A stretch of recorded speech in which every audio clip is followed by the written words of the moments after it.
കാനഡയിലെ സൂര്യൻ പരപരാ വെളുത്തപ്പോഴേ എവിടെന്നോ കോട്ടുവായമിട്ട് പൊങ്ങി പൊങ്ങി വരുന്നുണ്ട്. അതെ ഗൈസ്, ഇന്ന് ധനുമാസത്തിലെ തിരുവാതിര.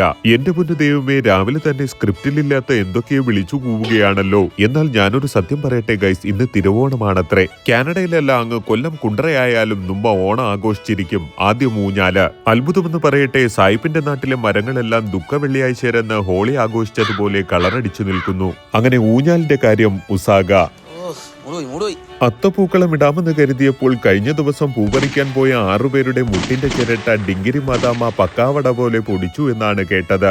മുട്ടയിട്ട ശേഷം വേണ്ടായിരുന്നു എന്ന കുറ്റബോധത്തോടെ നടക്കുന്ന ഒട്ടകപ്പക്ഷിയെ പോലെ അങ്ങോട്ടും ഇങ്ങോട്ടും ഞാൻ ഉലാത്തി. ഒടുവിൽ ക്ഷമ നശിച്ച് എന്റെ ഉള്ളിൽ കിടന്നുറങ്ങിയ ഡയമണ്ട് ചട്ടമ്പി പുറത്തേക്ക് കുതിച്ചു ചാടി. എല്ലാവരെയും വളരെ സഭ്യമായ ഭാഷയിൽ തള്ളക്കി തന്നെ വിളിച്ചു.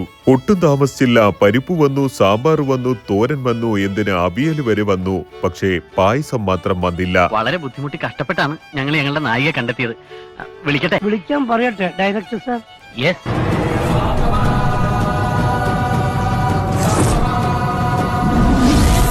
അതെ, യുദ്ധഭൂമിയിലേക്കുള്ള എല്ലാ പടക്കോപ്പുകളും എത്തിയിരിക്കുകയാണ് ഗൈസ്. പിന്നെ തോരൻ വന്നു, ഓലൻ വന്നു, കാളം വന്നു, അവിയൽ വന്നു, എരിശ്ശേരി വന്നു, ചോറ് വന്നു, സാമ്പാറും വന്നു, 2 കൂട്ടം പായസവും വന്നു. വയറ് നിറഞ്ഞു. ഓരോരുത്തരും ഉണ്ടാക്കിക്കൊണ്ടുവന്ന കറികളിൽ എന്തൊക്കെ കുറവുണ്ട് എന്ന ഭാവങ്ങൾ അവരവരുടെ മുഖങ്ങളിൽ മിന്നിമറയുന്നുണ്ടായിരുന്നു. ഞാൻ ഇതെല്ലാം ചിത്രീകരിച്ച് ഗോവ ഫിലിം ഫെസ്റ്റിവലിന് അയക്കുമോ എന്ന് കരുതിയിട്ടാകാം എല്ലാവരും KPC ലളിത ചേച്ചിയെ പോലെ മുട്ടൻ അഭിനയം. ബിഗ് ബോസ് പോലെ 5 മിനിറ്റിനുള്ളിൽ എല്ലാറ്റിന്റെ തനിക്കൊണം പുറത്തേക്ക് വന്നു. ഇലകളെല്ലാം 1-ാം തീയിലെ ആരുമില്ലാത്ത ബിവറേജിന്റെ മുറ്റം പോലെയായി. ഇവിടെ ഒരുത്തി സ്വന്തമായി ഉണ്ടാക്കിയ പായസം ബക്കറ്റ് കണക്കിന് എടുത്തു കുടിച്ച് ഇലയും കീറി ഫ്ളാറ്റിന്റെ തറ വരെ കുഴിഞ്ഞു.